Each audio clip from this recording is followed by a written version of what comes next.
Welcome to the Selling with Influence podcast, where we show you how to sell more of your products and services consistently, predictably, and profitably without having to offer discounts, quote lower margins, or compete on price in a race to the bottom just to get the business.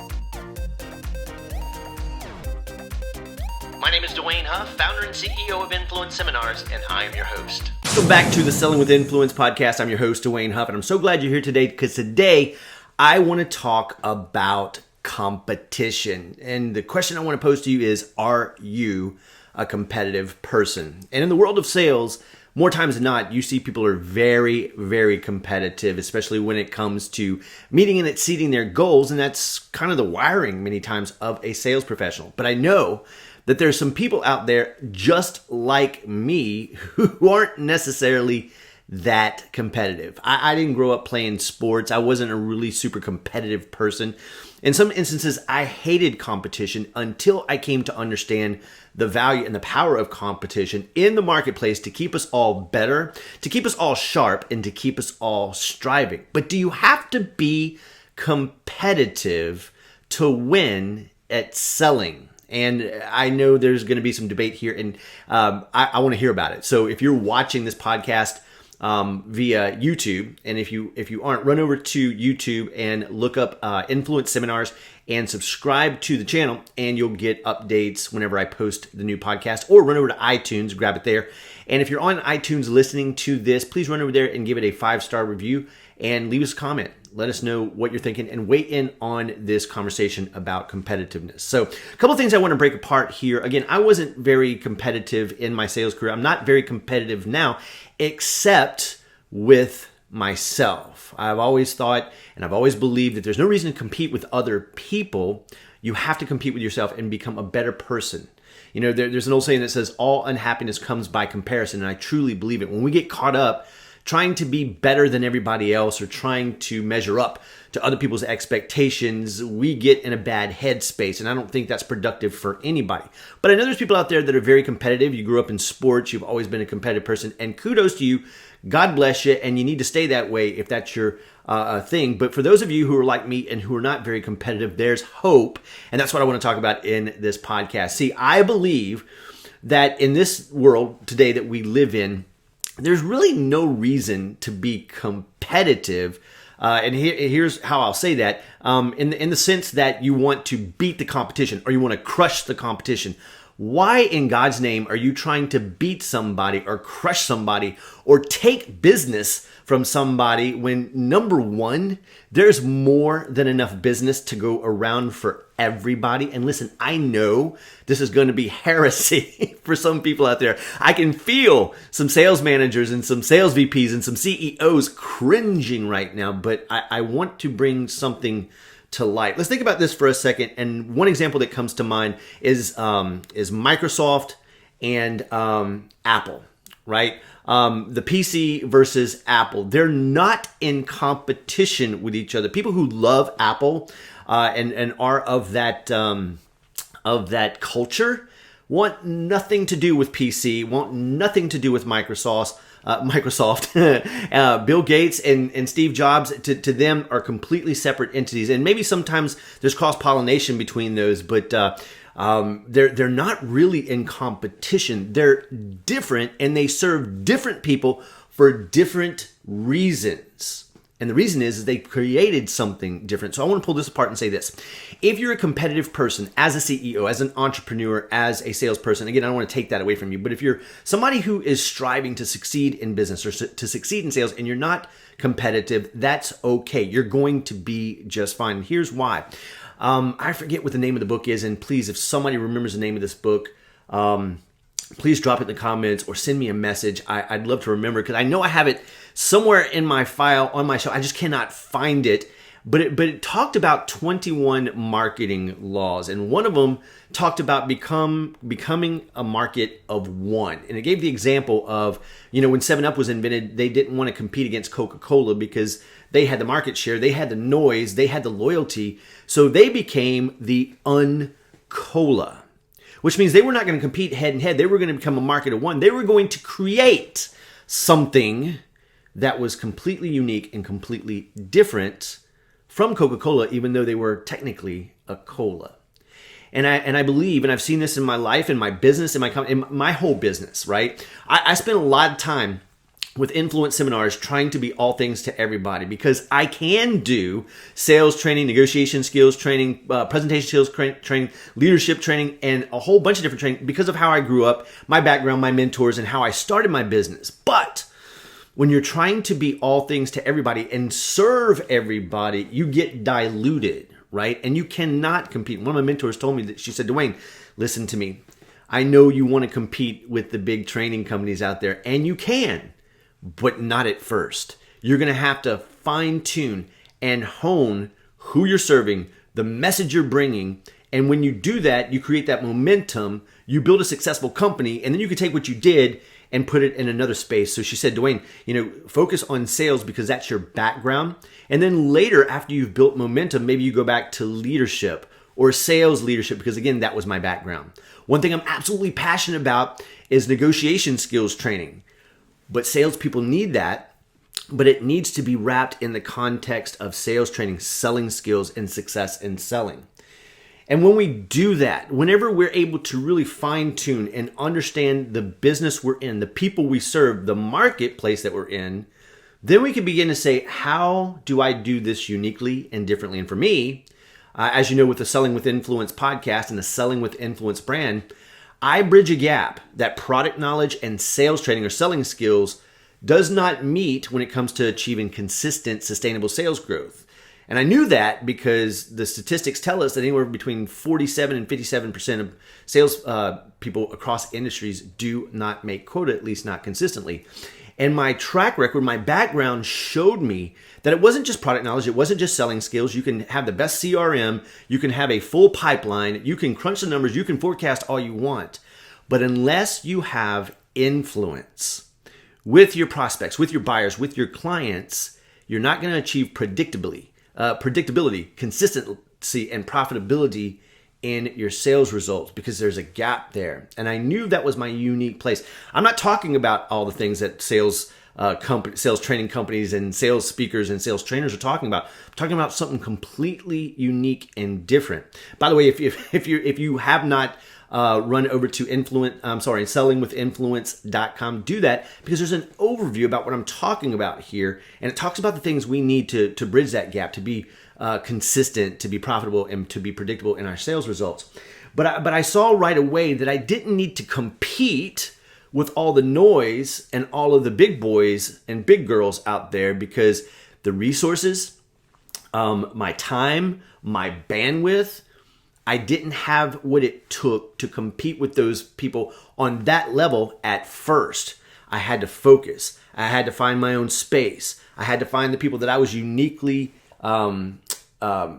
able to serve in a way that all those competitors, if you will, out there could not serve. But it helps me to stay sharp. It helps me to innovate. It helps me to stay on top of my game, because I know where my competition is zigging, so I can zag. And when I approach my target market, they understand in no uncertain terms, oh, if you need sales training, I can do it. I can do it very well, but I've got something that's even better than sales training. I have Selling with Influence. And so I hope that makes sense. What I'm trying to say is that we don't need to be competing. We need to be creating. We need to be positioning ourselves in a way that's completely unique, different, and better than our competition for the right people. And here's what I want to say about that is that you and I, no matter what our product or service or what our business is, we're not meant to serve everyone. And I know that's grinding some sacred cows for people. I get it. You're in business right now, you're an entrepreneur right now, or you're at the top of your sales game right now, and you're like, that's not true. Competition is important, and we need to beat the competition. We need to take market share. And the reality of the situation is, no, you don't. What you need to do is you need to figure out who your ideal customer is, how you can best serve them, where they're not being served in the marketplace, or where they're being underserved in the marketplace, and you need to camp out right there. And if that means that as a company, as a small, medium, or large size business, you're in a very competitive space and you're having a hard time getting more market share, or you're getting crushed by your competition, or you're not able to beat the competition the way you want, it's a signal and it's an indicator to you that competing is not the right answer. Creating, how you position yourself, how you innovate, how you package, who you serve, and who you're best meant to help solve problems for, and the way that you differentiate what you're able to do. Guys, one of the most powerful lessons that I learned as a sales professional and got reinforced when I was doing sales training for small, medium, and large size companies, this: you may have 20 reasons or 20 benefits that you can offer, results that you get, benefits that you offer in your products and services to the customers that you serve. And let's say you have 20. The reality of the situation is the reason people buy, or the reason that people will buy specifically from you, is because of what's driving them, what results they want, what benefits they need to get, what they perceive as value. And out of your 20 things that you could potentially tell them that would benefit them or get them results, they don't care. They care about 3 or 4. And when you fully and truly understand those, even though your competitors can probably say the exact same selling points, features, and benefits that you can, when you fully lock in to what's really driving the buying decision, the value that your prospects, customers, and buyers perceive, and you really hone in on them, and then whenever you go to offer your solution or submit your proposal or make the offer, then when you really hone in on those 3, 4, 5 things that are very important to the buyer, you'll stand head and shoulders above. You'll differentiate yourself, and there'll be no reason to compete. So if you're competitive, that's good. I'm not telling you not to be competitive, but if you're not competitive with other people, but you're competitive with yourself, you can win in business and in sales by differentiating yourself in the way that you create a market of one, about how you position yourself as something completely unique and different that your competition is not offering. Therefore, you're not really competing with them. You're just really serving a piece of the market or a part of the market that you're uniquely positioned and capable of serving, so you stay in competition with yourself. Listen, in a marketplace, in a free market society, I'm not saying that competition is not valuable. It keeps us honest. It keeps us on the edge. It keeps us innovating. But as far as beating other people, taking business, stealing market share, the last time I checked, the good book says, "Thou shalt not steal." And if the good book says thou shalt not steal, it means there's enough to go around. And if you want to get lost in a sea of noise, try to compete with your competitors. We get in trouble when we try to be the same, when we try to me too, when we're like, we're just them, but we're better. We're just like them, but we're better. That's not a formula for winning. That's not a formula for winning. How are you unique? How are you different? How can you position yourself? What is your customer value? Who are you meant to serve? And how can you compete with your very best every single day so that you're not focused? I think it was Henry Ford that said, the most dangerous competitor is one who's not worried about his competition. Now, I probably just massacred that. Look it up.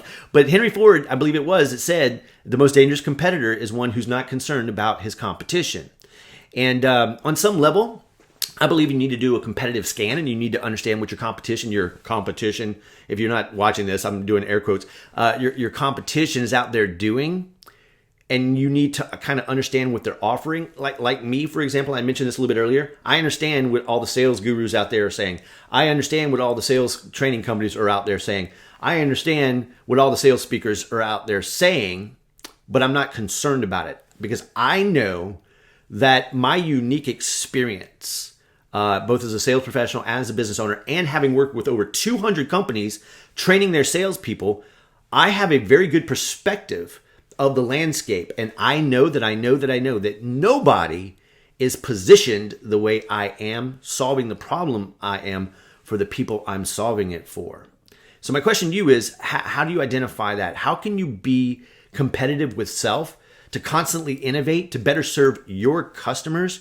But don't worry about the competition. Don't worry about beating anybody. Don't worry about crushing anybody. There's enough to go around. And here's the last thing I'll say about this, because my background is a couple of different things. Sales, definitely for the last 26 years. Before that, it was leadership I've been in a leadership position ever since I was in high school, throughout college, and into my career. So with those things and those things combined, seeing that, another one of my backgrounds is that I've studied marketing. I've studied marketing in a traditional sense. I've studied marketing kind of like entrepreneurial type marketing, where we don't think like a small business, we think like a solopreneur.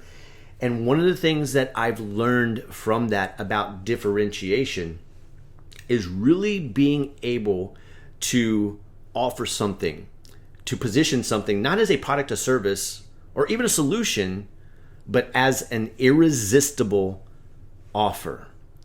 And here's what I mean by that. Many times we get commoditized because the marketplace sees our products and our services just like our competitors, just like everybody else, and that's when they want to beat us up over price. That's where they want to ask for discounts. That's when they want us to quote lower margins so that we get that business. But it's not about lowering our price. It's not about offering discounts. It's not about quoting lower margins just so we can get the business, because a lot of times we don't want that business. It's going to cause us more headache than it does anything else. But it's being able to take our product or service and understand not just the product or service that the customer values or what they value about it, but what are some of the things that we can add to that product or services that are of value to the buyer that cost us little to nothing. So I want you to think about that.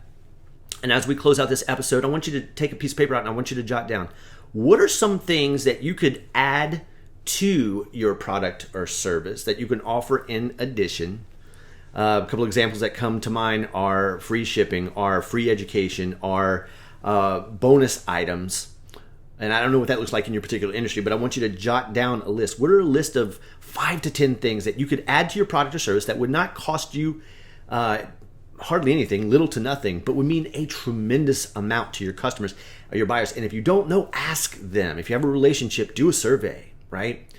And add that to your product or service. Take away the risk and risk reversal. Here's what I mean by that. Take your product or service, ask yourself, what can we add to this that cost us little to nothing but would mean a huge value to the customer? Take away the risk, give them a 100% money back guarantee, 30 days or as long as you possibly can, and a risk reversal that says this: listen, give it a try. Even if you take it back or if you bring it back, we'll give your money back, but here's a bonus gift just for trying it. Very few people will be willing to go that distance. And you might be tempted to think, well, Duane, if I do that, they're going to take advantage of me. I'm going to lose the farm. I can't afford to do that. And the reality of the situation is, yes, you can. Because the people of integrity, which is most people, are going to honor that. And more of them are going to buy from you simply because you offered that situation. You took away the risk. You added value, and you provided a bonus, even if they didn't hold on to the product or service and they returned it. By the way, there's a great incentive. If just reach out to me and I'll tell you what it is offline. There's a great incentive that you can do that for pennies, and it would mean a tremendous amount to your customers. But if you'll do that, you'll take your product or service, you'll add value to it, you'll take away the risk, and you'll do a bonus risk reversal. Even if they return, you're going to close more business. You're going to minimize and even eliminate the objections of price, of timing, of having to talk to partner or spouse or bring it in front of a committee, because you're going to make an irresistible offer. Your offer is going to be so ridiculously valuable that your customer is going to be able to say, or your customer won't have any choice but to say, yeah, no, let's do it, man. I can't see any reason why I can't. And you will separate yourself from your competition. Competing against them will not be an issue, and your sales and your business will rise as a result. So I'm dying to hear what you think. Drop a comment or send me a message. And like, if you're watching this podcast and you haven't yet, subscribe to the channel and hit that bell notification so you'll know when I post another one of these. If you're on YouTube, if you're on iTunes listening to this, run over, give it a 5-star review, share it with somebody. Either way, share it with somebody. And listen, if you're a CEO, if you're an entrepreneur, business owner, if you're a sales professional or a sales leader, I've got some interviews coming up. I've got a few scheduled already, but I want to hear from you. If you're crushing it and you're doing something unique and specific that's helping you guys to win, I want to hear from you. So shoot me a message, drop a comment, you can shoot me a text at our office number. It goes straight to our phones, and one of us, me and my team, will get back with you. The number is 225-384-0693.